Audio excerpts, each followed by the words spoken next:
اللہ اکبر، اللہ اکبر۔ کیا اللہ کے رسول کی طلب کو بھی ضائع کر دو گے؟ کیا ان کے سامنے اپنے آپ کو اس طرح رسوا کرو گے؟ کیا حضور پاک صلی اللہ علیہ وسلم اس عالم میں ایسی فکر کیے ہوئے ہیں اور ایسی نگرانی فرما رہے ہیں؟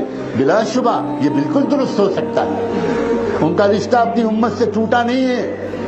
اے لوگوں، اللہ سے بھی معافی مانگو اور اللہ سے کہو کہ اپنے محبوب تک ہمارا پیغام پہنچا دیں، ہم شرمندہ ہیں، اور اللہ اب آپ ان سے کہہ دیجئے کہ ہمیں معاف کر دیں اور ہمارا ان تک پیغام پہنچا دیجئے۔ ہم ان سے وعدہ کرنا چاہتے ہیں، اب ہم ان کی شریعت پر چلیں گے، ان کی سنت پر چلیں گے، نماز کی پابندی کریں گے، زکوٰۃ ایک ایک پیسے کا حساب کر کے نکالیں گے، اللہ بے حیائی کے کام نہیں کریں گے، اب بے شرمی کے کام نہیں کریں گے، بے زبانی بے حیا میوزک نہیں سنیں گے۔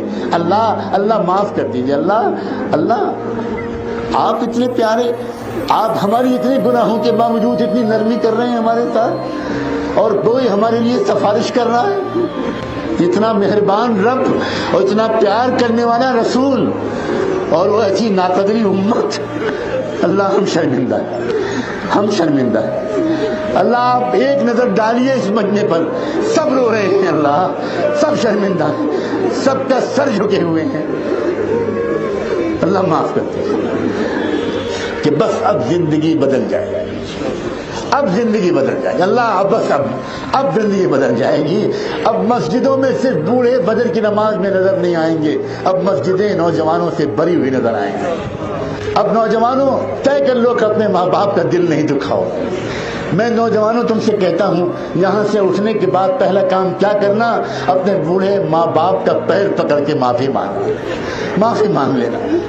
بہت دل دکھایا ہے، آج کل کا فیشن ہو گیا، آج کل کے نوجوان، میں پھر کہتا ہوں میں شکایت نہیں کرنا چاہتا، میرا دل اجازت ہی نہیں دیتا، میں کیا کروں؟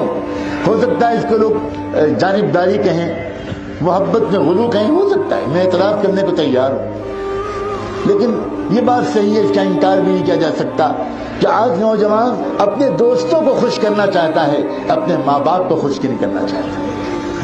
نہیں یار نوجوانوں، یہ بھی غلطی ہے، جب تم خود ماں باپ بنو گے تو تم کو پتہ چلے گا۔ اس لیے ایک کام یہ کرنا کہ اپنی ماں کے پیر پکڑ کے معافی مانگنا، اپنے باپ کے قدموں پر گر کے معافی مانگنا، معاف کر دیجیے امی ابو، معاف کر دیجیے۔ اور مبالغہ کیے بغیر میں تم سے کہتا ہوں، یہ جو میرے اس اسٹیج پر علماء بیٹھے ہیں، اور سب تو علماء یہاں موجود بھی نہیں ہیں، اے لوگوں ان علماء کی قدر کرو۔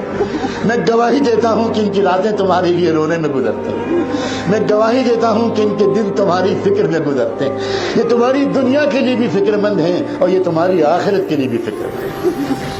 ان کی قدر کرو، اور کہاں سے لاؤ گے تم اولیاء اللہ اور صحابہ کو؟ جو ہیں ان کی قدر کرو، دوستی کرو، قریب ہو، ان کے ہاتھ پیر بن جاؤ، ان کے دست و بازو بن جاؤ۔ اور میں کسی ایک دو عالم کی جوڑنے کے لیے نہیں آیا ہوں، میں پوری امت کو جوڑنے کے لیے آیا ہوں۔ سب میرے ہیں، سب میرے ہیں۔ تم کو جو عالم اچھا لگے، تم کو جو اللہ والا اچھا لگے، تم کو جو مفتی اچھا لگے، تم اس کی قدر کرو، اس کے ساتھ بیٹھ کر دین سیکھو۔ ایک ہو جاؤ اور نیک ہو جاؤ، ایک ہو جاؤ اور نیک ہو جاؤ، نیک ہو جاؤ اور ایک ہو جاؤ۔